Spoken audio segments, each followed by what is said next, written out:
इस मूवी के स्टार्ट में 1991 में हमें दिखाया जाता है कि बकी बार्न्स हाइड्रा के बेस में है, जहां पर उसके ब्रेन को वॉश किया जा रहा है। विंटर सोल्जर और बकी बार्न्स एक ही हैं, यानी कि विंटर सोल्जर का नाम ही बकी बार्न्स है। दरअसल उसको एक काम के लिए तैयार किया जा रहा था। उसका ब्रेन वॉश करने के बाद उसको एक मिशन पर भेजा जाता है, जहां पर हमें दिखाया जाता है कि बकी बार्न्स एक गाड़ी का पीछा करता है और उसका एक्सीडेंट करवा देता है और उस गाड़ी की डिक्की से वो एक सीरम लेकर वहां से निकल जाता है। ये एक सुपर सीरम सोल्जर है। जिस गाड़ी का उसने एक्सीडेंट किया था, ये गाड़ी दरअसल आयरन मैन के पेरेंट्स की थी, यानी कि टोनी स्टार्क के पेरेंट्स की। और इस एक्सीडेंट में अब आयरन मैन के पेरेंट्स मर जाते हैं।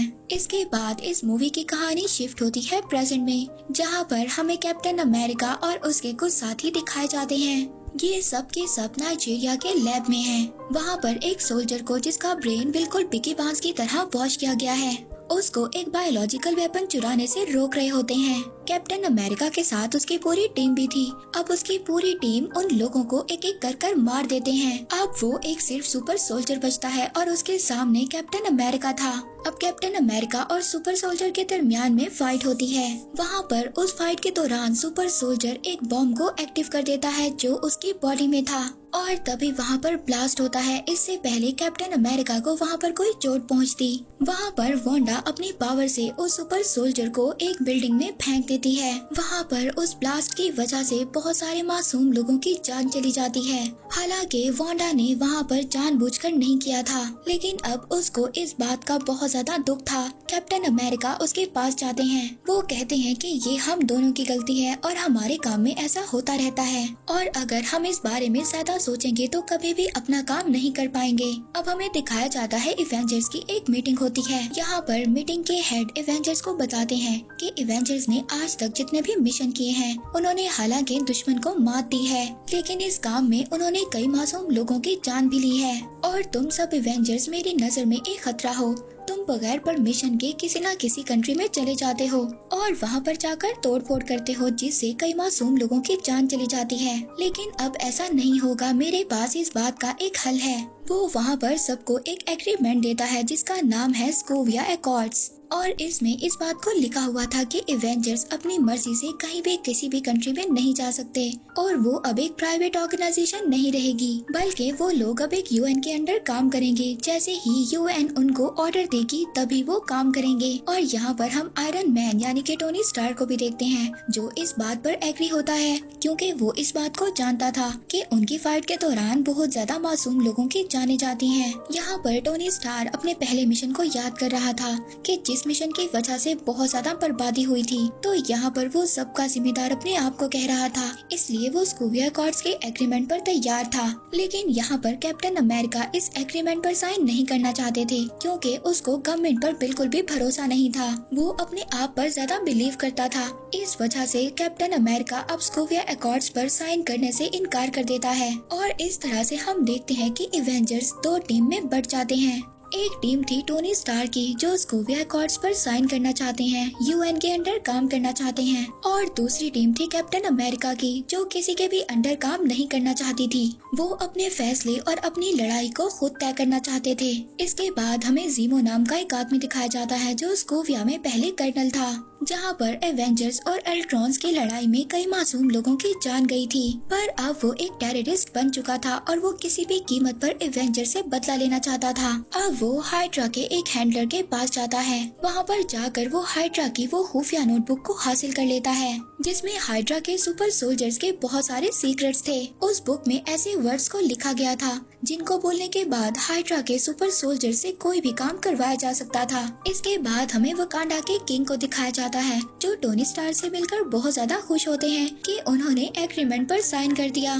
तभी वहाँ पर एक बॉम्ब ब्लास्ट होता है जिसमें वकांडा के किंग की डेथ हो जाती है। किंग तचाला उनकी डेथ से पूरी तरह टूट जाता है, यानी कि ब्लैक पैंथर जिसको हम जानते हैं। जब वो लोग सीसीटीवी फुटेज को चेक करते हैं तो उसमें दिखाया जाता है कि जिस आदमी ने बॉम्ब ब्लास्ट किया था उसकी शक्ल बिल्कुल बिकी बार्न्स से मिलती है। इसीलिए अब ब्लैक पैंथर किसी भी तरह बिकी बार्न्स को खत्म करना चाहता था।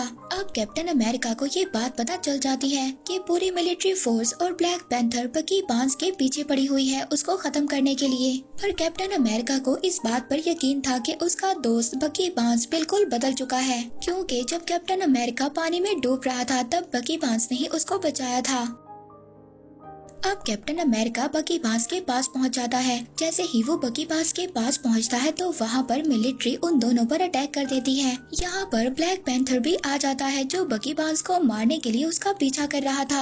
यहाँ पर कैप्टन अमेरिका और उसका साथी दोनों मिलकर बकी बार्न्स को बचाना चाहते हैं, पर किसी तरह ब्लैक पैंथर बकी बार्न्स को पकड़ लेता है। इससे पहले वो बकी बार्न्स को वहाँ पर मारता, तभी वहाँ पर आयरन मैन का दोस्त जो मिलिट्री में सोल्जर है वो आ जाता है। उसके पास आयरन मैन का दिया हुआ सूट है जिसका नाम वॉर मशीन है। वहाँ पर वो अपनी टीम के साथ आ जाते हैं और सबको अरेस्ट कर लेते हैं। सबको एक खास जगह पर ले जाया जाता है और बकी बार्न्स को एक खास जगह पर रखा जाता है। इसके बाद वहाँ पर बकी बार्न्स के पास एक साइकियाट्रिस्ट आता है।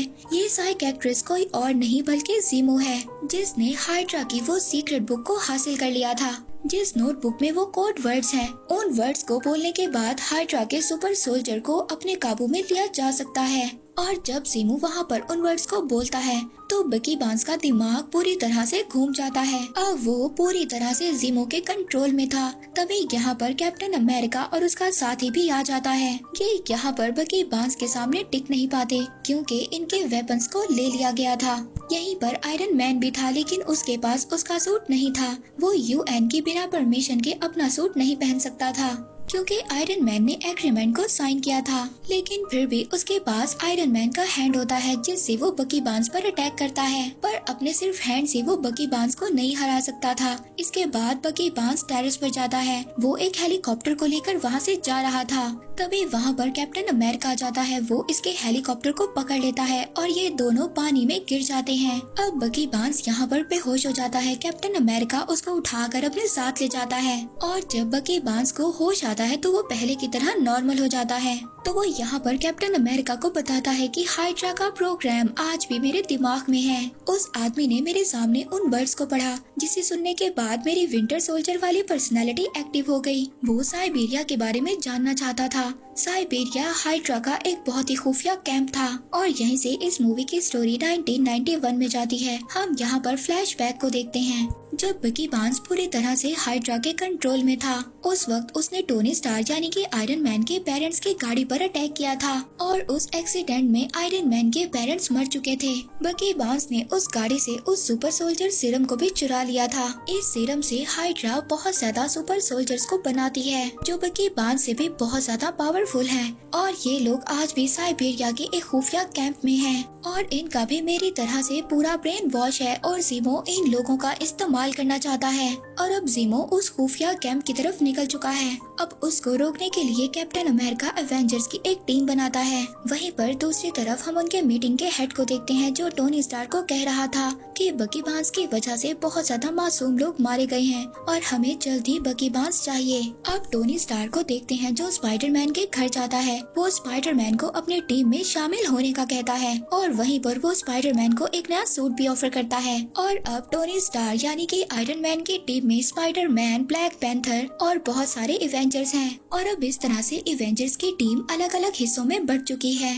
अब ये दोनों टीम्स एक दूसरे के आमने सामने होती हैं। इन दोनों टीम्स के दरमियान जबरदस्त फाइट होती है। उस फाइट के दौरान जैसे ही कैप्टन अमेरिका को चांस मिलता है, वो बकी बार्न्स को लेकर एक हेलीकॉप्टर में हाइड्रा के बेस के लिए निकल जाता है ताकि वो वहां जाकर ज़ीमो को रोक सके। कैप्टन अमेरिका और बकी बार्न्स को पकड़ने के लिए आयरन मैन और जेम्स स्टोन उनके प्लेन की तरफ उड़ते हैं और उनके पीछे फैल्कन भी होता है। जेम्स स्टोन फैल्कन से कहता है कि उसको नीचे गिरा दो और जब जेम्स स्टोन विजन से अपनी रेस छोड़ता है तो फैल्कन वहाँ से हट जाता है और उन्हीं रेस की वजह से जेम्स स्टोन नीचे गिर जाता है, मगर वो उसको बचाने के लिए उसके पास पहुंचते वो जमीन पर गिर जाता है और जेम्स स्टोन बुरी तरह से इंजर्ड हो जाता है। आयरन मैन यहाँ पर ब्लैक विडो को बताता है कि जेम्स स्टोन की रीढ़ की हड्डी में बहुत बुरी चोट आई है। आयरन मैन को यहाँ पर एक और इन्फॉर्मेशन भी मिलती है कि बकी बार्न्स से जो साइकियाट्रिस्ट मिलने आया था वो रियल नहीं था। उस आदमी का नाम ज़ीमो था। ज़ीमो ने असली साइकियाट्रिस्ट को मार दिया था और साइकियाट्रिस्ट की डेड बॉडी के पास उनको एक मास्क भी मिला था। ये मास्क किसी और का नहीं बल्कि बकी बार्न्स का था।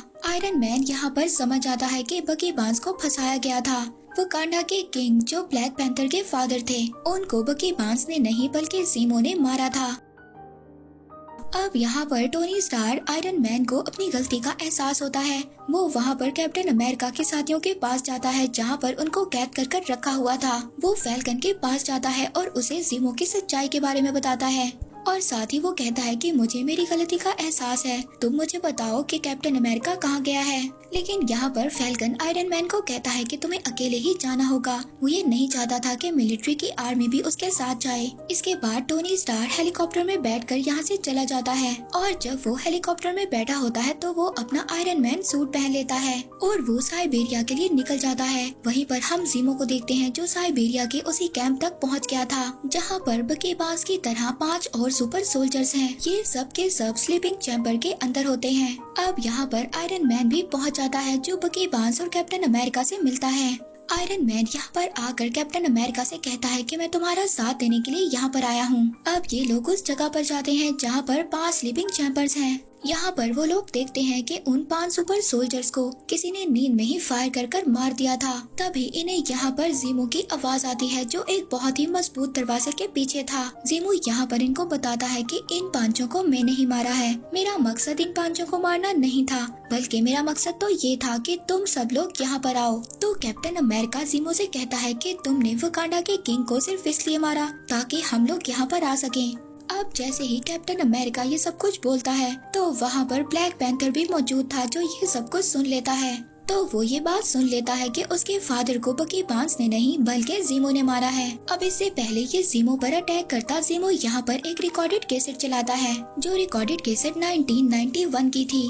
उस वीडियो रिकॉर्डेड में आयरन मैन देखता है कि बकी बांस ही था जिसने उसके पेरेंट्स को मारा था। वो वीडियो देखने के बाद आयरन मैन बिल्कुल आउट ऑफ कंट्रोल हो जाता है। वो कैप्टन अमेरिका से वहाँ पर पूछता है कि क्या तुम्हें इन सब चीजों के बारे में पता था। तो जैसे ही कैप्टन अमेरिका हाँ बोलता है टोनी स्टार्क आयरन मैन उस पर अटैक कर देता है। साथ ही में वो यहाँ पर बकी बांस को भी मारना चाहता था। इन तीनों के दरमियान एक बहुत ही खतरनाक फाइट होती है जिसमें आयरन मैन बकी बांस को मारना चाहता था, लेकिन कैप्टन अमेरिका बकी बांस को बचाना चाहता था। इसलिए नहीं कि वो उसका दोस्त था, बल्कि वो ये जानता था कि जिस वक्त बकी बांस ने ये सब कुछ किया था वो अपने कंट्रोल में नहीं था। वो उस वक्त पूरी तरह से हाइड्रा के कंट्रोल में था। अब यहाँ पर इन तीनों के दरमियान एक बहुत ही खतरनाक फाइट होती है। बकी बांस यहाँ पर आयरन मैन के सूट के आर्म रिएक्टर को पकड़ लेता है। तभी आयरन मैन की बॉडी से रेस निकलती हैं और वो रेस बकी बांस की बाजू को अलग कर देती हैं जिसमें उसकी सारी पावर्स थी।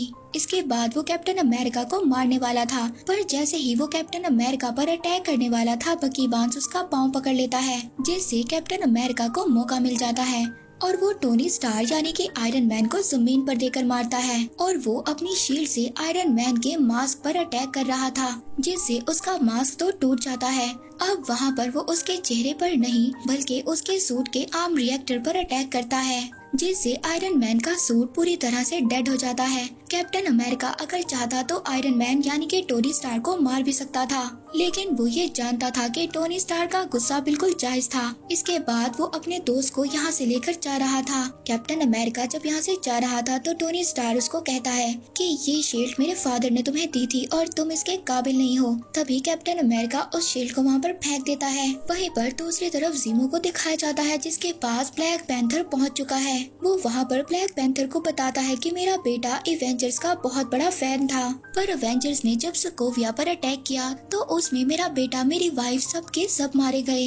इसलिए मैं एवेंजर्स से बदला लेना चाहता था। मैं उनको आपस में लड़वाना चाहता था और वो काम मैंने पूरा कर दिया। तुम्हारे फादर एक अच्छे इंसान थे, इस बात का मुझे अफसोस है। और अब ज़ीमो यहाँ पर अपने आप को शूट करना चाहता था मगर ब्लैक पैंथर उसको रोक लेता है और अथॉरिटीज के हवाले कर देता है। वहीं पर हमें टोनी स्टार को दिखाया जाता है उसके दोस्त के फाइट के दौरान पाँव बिल्कुल खराब हो चुके थे। उसके लिए एक्सोस्केलेटन पाँव बनवाता है जिसे पहनकर वो एक बार फिर से चल सकता है। मूवी के लास्ट में हमें वकांडा कंट्री दिखाया जाता है जहाँ पर बकी बांस को एक स्लीप पिल्स में डाल दिया जाता है ताकि वो अपने ब्रेन को पूरी तरह से रिकवर कर सके और कभी भी कोई भी उसको अपने कंट्रोल में ना ले सके। पोस्ट क्रेडिट सीन में हमें स्पाइडरमैन दिखाया जाता है जिसको आयरन मैन की तरफ से एक गिफ्ट मिलता है जो कि एक वेब शूटर है। और इसी के साथ कैप्टन अमेरिका सिविल वॉर यहीं पर एंड हो जाती है।